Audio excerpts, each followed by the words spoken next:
Hello friends, infinite Green's में आपका स्वागत है। आज मैं आपको एक बहुत ही खूबसूरत और यूनिक फ्लावरिंग प्लांट के बारे में बताने वाली हूँ, जिसको कि हम पीस लिली कहते हैं। ये बहुत ही यूनिक इसका फ्लावर होता है जो दिखने में बहुत ही सुंदर लगता है, और ये पूरा प्लांट ही बहुत सुंदर लगता है कि एकदम लश ग्रीन और बड़े बड़े इसके फॉलिएज रहते हैं। उसके बीच में एकदम ये स्टॉक सहित लंबा सा इसका फ्लावर दिखता है, तो ये बहुत ही खूबसूरत लगता है। ये पीस लिली है। तो आज मैं आपको जो पीस लिली है उसके जो ग्रोइंग एस्पेक्ट हैं, कंप्लीट उसकी जो केयर है कि उसको किस तरह की कंडीशंस चाहिए और कौन कौन सी चीज़ों का हमें ध्यान रखना है उसकी ग्रोइंग में, इन सब के बारे में मैं आज आपको वीडियो में बताऊंगी। तो चलिए वीडियो स्टार्ट करते हैं।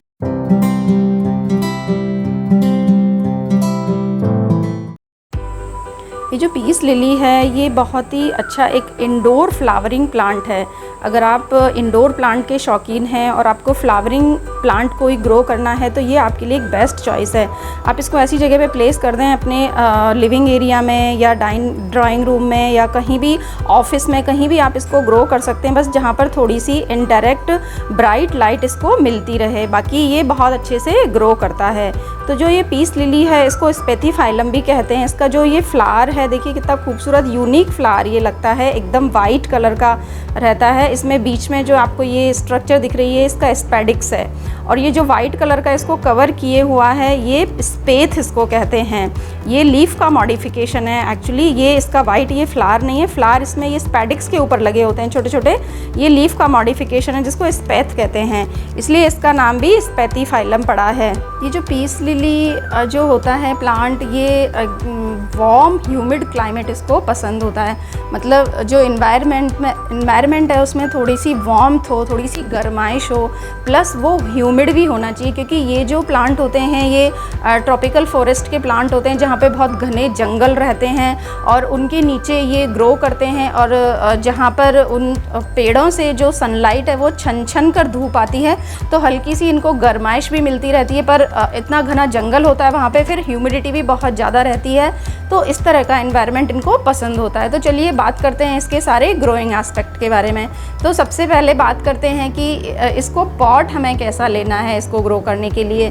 तो पॉट की बात करें तो हम इसको नॉर्मल सा 8 से 12 इंच तक के पॉट में आप इसको ईजीली ग्रो कर सकते हैं। बहुत ज़्यादा बड़ा पॉट इसको नहीं चाहिए। हाँ, ये ध्यान रखना है कि जो ऊपर का एरिया है पॉट का, वो मुंह उसका जो होता है वो थोड़ा सा खुला होना चाहिए, क्योंकि इसके जो ग्रोथ होती है पीस लिली की वो ऐसे नीचे से ग्रो करते हैं। ये छोटे छोटे प्लांट इस पर नीचे से निकलते हैं, मतलब ऊपर इसकी ग्रोथ नहीं होती, ये चौड़ाई में ग्रो करता है।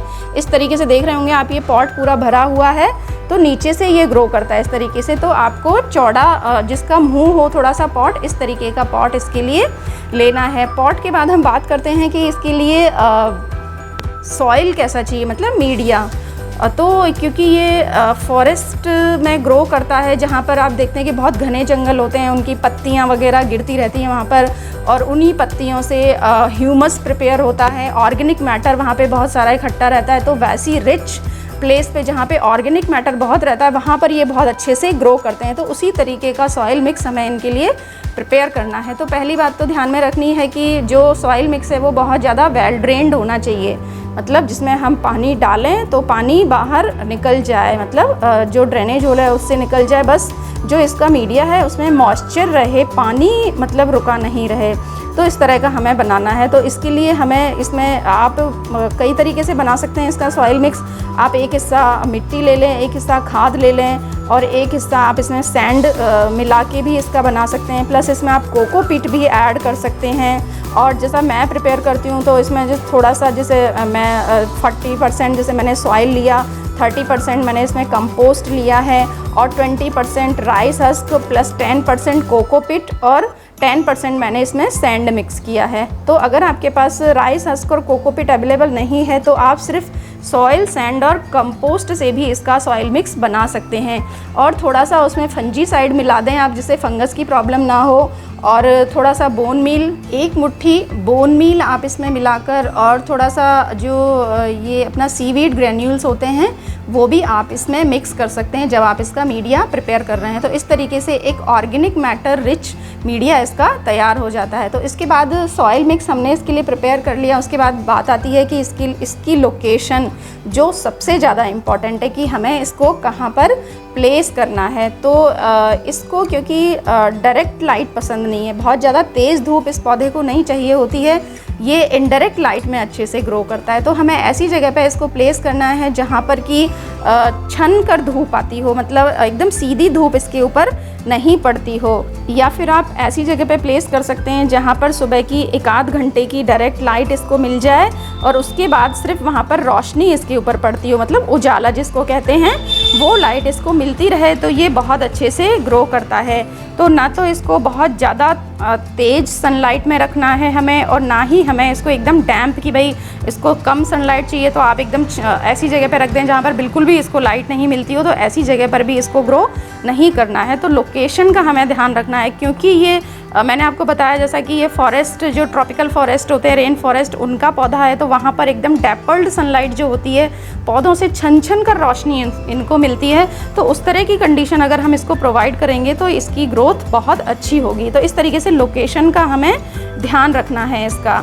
लोकेशन के बाद आता है कि जो वाटरिंग है वो भी इसके लिए बहुत ही एक इम्पॉर्टेंट आस्पेक्ट है कि इसको पानी हमें कैसे देना है, क्योंकि मैक्सिमम जो पीस लिली के प्लांट होते हैं वो ओवर वाटरिंग की वजह से ही डाई हो जाते हैं, ख़त्म हो जाते हैं। तो पानी का हमें ध्यान रखना है कि पानी हमें इसको तभी देना है जब हम इसकी ऊपर की 1 इंच मिट्टी सूख जाती है। मतलब आपको अपनी फिंगर से ऐसे चेक करके देखना है कि मिट्टी सूखी है या गीली, तो आपको महसूस होगा कि हाँ थोड़ी ड्राई है सॉइल मीडिया जो है इसका, तो आपको पानी दे देना है। अगर आपको लग रहा है कि मिट्टी गीली आपकी फिंगर से चिपक रही है तो आपको इसको पानी नहीं देना है।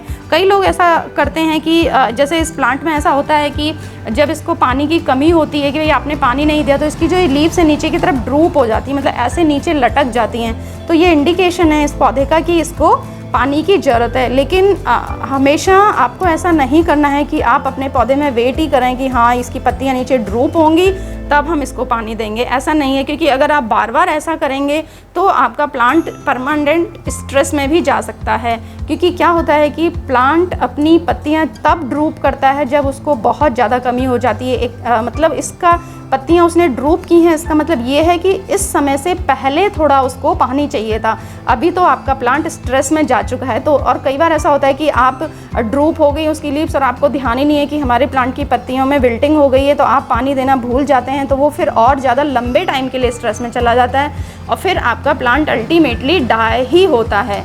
तो आपको ऐसा वेट नहीं करना है। एक आध बार ठीक है, आप अगर ऐसा करें कि भाई ड्रूप हुई लीफ और आपने पानी दिया तो वो पत्तियां सीधी खड़ी हो जाती हैं, लेकिन बार बार मतलब आप उसको अपना वाटरिंग शेड्यूल ना बनाएं कि हाँ ये ड्रूप होंगी तभी हम इनको पानी देंगे। आप जस्ट उसकी सॉइल चेक करके आप इसको पानी दे सकते हैं। जैसे गर्मी के मौसम में लगभग 2 दिन में इसको पानी की ज़रूरत पड़ जाती है, अगर आपका मीडिया वेल ड्रेन्ड है और अच्छे से प्रिपेयर किया हुआ है तो वाटरिंग का आपको बहुत ध्यान रखना है। और एक और चीज़ वाटरिंग के बारे में मैं आपको बताऊं तो, क्योंकि मैंने मेरे प्लांट में महसूस की है, ये देखिए अभी मेरे प्लांट में कहीं भी इसमें ब्राउन लीव्स आपको नज़र नहीं आ रही हैं, सारी जो पत्तियां हैं लश ग्रीन हैं, मतलब कॉर्नर्स भी इवन इनके ब्राउन नहीं है, बिल्कुल एकदम से हेल्दी हैं सारी। तो जब जो हमारा टैप वाटर होता है, जो हम नलों का पानी अपने पौधों में देते हैं, उनमें वो क्लोरीनेटेड होता है, फ्लोराइड्स भी रहते हैं उसमें, तो वो इस प्लांट को हार्म करते हैं। तो आप बेटर है इस प्लांट को आप फ़िल्टर का पानी दें। आपके घर में आरओ है तो आप आरओ का पानी भी दे सकते हैं, नहीं तो फ़िल्टर का दे सकते हैं। अगर फ़िल्टर या आरओ नहीं है तो आप इसको जो टैप वाटर है उसको आप ऐसा करें कि ओवरनाइट आप भर के रख दें किसी बाल्टी में या किसी कंटेनर में। उसके बाद उसको आप यूज़ कर सकते हैं। उससे क्या होता है कि जो उसमें जो क्लोरीन्स होती हैं वो एवेपोरेट हो जाती हैं और आपका जो पानी होता है वो इसके लिए मतलब सही हो जाता है, क्लोरीन फ्री हो जाता है। तो इस तरीके से वाटरिंग का आपको ध्यान रखना है। वाटरिंग के बाद आता है इसका फर्टिलाइज़र शेड्यूल कि आपको कैसे इसको फर्टिलाइज़ करना है। तो जो पीस लिली है उसको वो बहुत हैवी फीडर नहीं है, बार बार आप उसको फर्टिलाइज़ ना करें, सिर्फ ईयर में 2 बार आप इसको अच्छे से फर्टिलाइज़ कर देंगे तो भी ये बहुत अच्छे से ग्रो करेगा और फ्लावरिंग करेगा। एक जैसे इसका जो ग्रोइंग सीज़न होता है, जो इसका फ्लावरिंग सीज़न होता है वो स्प्रिंग से स्टार्ट होता है। जैसे स्प्रिंग स्टार्ट होता है इसमें फ्लावर आने शुरू हो जाते हैं। जैसे देखिए मेरे प्लांट में एक तो ये ओपन है फ्लावर, दूसरा ये वाला फ्लावर है, और तीसरा इसमें नीचे अभी निकल रही है एक छोटी सी बड, देखिए ये देखिए ये। तो इसमें 3 फ्लावर अभी एट ए टाइम खिल रहे हैं। तो आप इसमें जो फर्टिलाइज़र है, जैसे फ़ैब जब स्टार्ट होता है, स्प्रिंग सीजन जैसे ही शुरू होता है, तो आप इसमें जैसे 2-3 मुट्ठी वर्मी कंपोस्ट प्लस 1 मुट्ठी बोन मील, 1 मुट्ठी नीम की खली और थोड़ा सा सीवीड एक्सट्रैक्ट आप मिक्स करके इसको अच्छे से फर्टिलाइज़ कर दें थॉरोली। उसके बाद ये अपने पूरे ग्रोइंग सीज़न में बहुत अच्छे से फ्लावरिंग करेगा और बहुत अच्छे से ग्रो करेगा। और बीच बीच में आप इसको 15 से 20 दिन में थोड़ा सा लिक्विड फर्टिलाइज़र जैसे आप अपने दूसरे प्लांट्स को देते हैं वैसा दे सकते हैं। बाकी की बार बार आपको इसको इस तरीके से बहुत सारे फर्टिलाइज़र देने की ज़रूरत नहीं है, क्योंकि कई बार ओवर फर्टिलाइजेशन से भी इसकी टिप्स ब्राउन हो जाती हैं और पौधा ख़राब हो जाता है। कई बार तो पूरी पत्तियां इसकी ब्राउन हो जाती हैं, तो वो ओवर फर्टिलाइजेशन से भी इसमें ये प्रॉब्लम आती है। अब नेक्स्ट पॉइंट इसका आता है प्रोपगेशन, कि हम इस पीस लिली को कैसे प्रोपगेट कर सकते हैं, हाउ टू प्रोपगेट। तो प्रोपगेशन इसका बहुत आसान है। जब आप रीपॉटिंग अपने प्लांट की करते हैं, रीपॉटिंग के टाइम पर आप इसकी जो क्लम्प्स हैं, जो इसमें जो नीचे बेबी प्लांट निकल रहे हैं बहुत सारे, उनको आप विद रूट डिवाइड करके नए प्लांट्स बना सकते हैं। और रीपॉटिंग इसकी हमें तभी करनी है, ये जो प्लांट है इसको थोड़ा सा रूट बाउंड होना पसंद है। कुछ प्लांट ऐसे होते हैं जिनको रूट बाउंड कंडीशंस पसंद होती हैं, तो पीस लिली भी उनमें से एक ही है। तो जब आपको लगे कि आपका पूरा जो पॉट है वो भर चुका है, जैसे मेरा देखिए अभी मेरे पॉट में कुछ स्पेस खाली है, पूरा भरा हुआ नहीं है, तो मैं इसकी रीपॉटिंग नहीं करूँगी। जब ये सारे इसमें से बेबी प्लांट्स देखिए नीचे से इतने सारे निकल रहे हैं, ये जब पूरे पॉट को भर लेंगे और मुझे लगेगा कि हाँ अब इसमें कहीं स्पेस ही नहीं बचा है कि इसकी और ग्रोथ हो, तब मैं इसको रिपॉट करूँगी। तो आपको भी इसी तरीके से इसको रिपॉट करना है। और रिपॉटिंग के टाइम पर ही आप इसकी जो बेबी प्लांट्स हैं जो उनको रूट के सहित डिवाइड करके और अलग अलग पॉट्स में आप लगा सकते हैं। तो इस तरीके से ये आसानी से प्रोपगेट हो जाता है। और एक और चीज़ इसकी ध्यान रखनी है कि अगर आप इसको इंडोर ग्रो कर रहे हैं तो इसकी पत्तियों को आप साफ़ कर दें, मतलब क्लीनिंग बहुत ज़रूरी है, क्लीनिंग एंड मिस्टिंग, क्योंकि इसको ह्यूमिडिटी चाहिए होती है। तो या तो आप इसकी पत्तियों पर सुबह मिस्टिंग कर दें, तो उससे दिन भर की जो गर्मी है, जैसे अभी हमारे राजस्थान में बहुत गर्मी है, तो इसको मतलब ये ब्लूमिंग कराना। अब इसका आता है कि इसमें जो प्रॉब्लम्स हैं वो क्या क्या होती हैं पीस लिली में। तो इसमें कुछ, एक तो इसमें रॉटिंग की प्रॉब्लम बहुत होती है। जैसे मैंने आपको बताया कि वो रॉटिंग की प्रॉब्लम का तो एक ही रीज़न है कि अगर ओवर वाटर आप अपने प्लांट को कर रहे हैं तो डेफिनेटली उसमें रॉटिंग होगी। ये जो पीस लिली है ये अंडर वाटरिंग को तो बर्दाश्त कर लेता है एक बार को, लेकिन ओवर वाटरिंग से प्लांट ख़राब हो जाता है। मतलब अंडर वाटरिंग अगर आपने 1-2 बार कर दिए तो फिर भी जो प्लांट है वो शॉक से बाहर आ जाएगा, स्ट्रेस से। लेकिन अगर ओवर वाटरिंग हो गई है तो फिर आपके प्लांट का मतलब मरना तय है, वो फिर उसको बचाना बहुत मुश्किल हो जाएगा। तो इस तरीके से रॉटिंग की इसमें प्रॉब्लम आती है। दूसरा, इसमें कई बार मिलीबग और स्केल इंसेक्ट्स भी लग जाते हैं, थ्रिप्स भी लग जाते हैं इसकी अंडर साइड पर, लीव्स पर। तो इसके लिए हमें क्या करना है कि एक तो जो कॉटन का क्लॉथ होता है उससे आप इसकी पत्तियों को साफ़ कर सकते हैं, उसको गीला करके ऐसे एक हाथ से पकड़ के और उसको इस तरीके से पोंछ सकते हैं पत्तियों को। और दूसरा, आप जो नीम ऑयल का स्प्रे भी इनके ऊपर कर सकते हैं, तो जो भी पेस्ट की प्रॉब्लम है वो ख़त्म हो जाएगी और आपका प्लांट हेल्दी तरीके से ग्रो करता रहेगा। अब इसका आता है कि इसमें जो प्रॉब्लम्स हैं वो क्या क्या होती हैं पीस लिली में। तो इसमें कुछ, एक तो इसमें रॉटिंग की प्रॉब्लम बहुत होती है। जैसे मैंने आपको बताया कि वो रॉटिंग की प्रॉब्लम का तो एक ही रीज़न है कि अगर ओवर वाटर आप अपने प्लांट को कर रहे हैं तो डेफिनेटली उसमें रॉटिंग होगी। ये जो पीस लिली है ये अंडर वाटरिंग को तो बर्दाश्त कर लेता है एक बार को, लेकिन ओवर वाटरिंग से प्लांट ख़राब हो जाता है। मतलब अंडर वाटरिंग अगर आपने 1-2 बार कर दिए तो फिर भी जो प्लांट है वो शॉक से बाहर आ जाएगा, स्ट्रेस से। लेकिन अगर ओवर वाटरिंग हो गई है तो फिर आपके प्लांट का मतलब मरना तय है, वो फिर उसको बचाना बहुत मुश्किल हो जाएगा। तो इस तरीके से रॉटिंग की इसमें प्रॉब्लम आती है। दूसरा, इसमें कई बार मिलीबग और स्केल इंसेक्ट्स भी लग जाते हैं, थ्रिप्स भी लग जाते हैं इसकी अंडर साइड पर, लीव्स पर। तो इसके लिए हमें क्या करना है कि एक तो जो कॉटन का क्लॉथ होता है उससे आप इसकी पत्तियों को साफ़ कर सकते हैं, उसको गीला करके ऐसे एक हाथ से पकड़ के और उसको इस तरीके से पोंछ सकते हैं पत्तियों को। और दूसरा, आप जो नीम ऑयल का स्प्रे भी इनके ऊपर कर सकते हैं, तो जो भी पेस्ट की प्रॉब्लम है वो ख़त्म हो जाएगी और आपका प्लांट हेल्दी तरीके से ग्रो करता रहेगा। और ये जो पीस लिली का जो फ्लावर होता है ये बहुत लॉन्ग लास्टिंग होता है, ये लगभग 1 महीने तक आपके प्लांट पर लगा रहता है। 1 महीने के बाद फिर ये थोड़ा सा येलो होने लगता है, फिर ब्राउन होके ये पूरा ख़राब हो जाता है। तो जो स्पेंट फ्लावर होते हैं उनको आपको हटा देना है, जिससे नए फ्लावर्स की ग्रोथ आपके प्लांट पर होती रहे। और कई बार क्या होता है ना कि इसमें जो ये इसका जो ये फ्लावर है, इसका जो स्पेथ है ये ग्रीन कलर का हो जाता है। तो इसके दो रीज़न हैं। एक तो इसमें अगर आपने नाइट्रोजन रिच बहुत ज़्यादा फर्टिलाइज़र डाल दिया है, ओवर फर्टिलाइज इस प्लांट को कर दिया है, तो ये ग्रीन हो जाता है। और दूसरा, अगर बहुत ज़्यादा सनलाइट इसको कई बार प्रोवाइड कर देते हैं तो ये ग्रीन हो जाता है और ये फोटोसिंथेसिस करने लगता है, इसका जो फ्लावर होता है ये। तो हमें इन सारे पॉइंट को, मतलब पीस लिली को ग्रो करना बहुत ज़्यादा टफ़ नहीं है, लेकिन थोड़ी सी चीज़ों का हमें ध्यान रखना होता है इसमें और हाउस प्लांट के कंपैरिजन में। तो थोड़ा सा अगर आप ध्यान रखेंगे तो ये बहुत अच्छे से ग्रो होगा और बहुत अच्छे से फ्लावरिंग करेगा।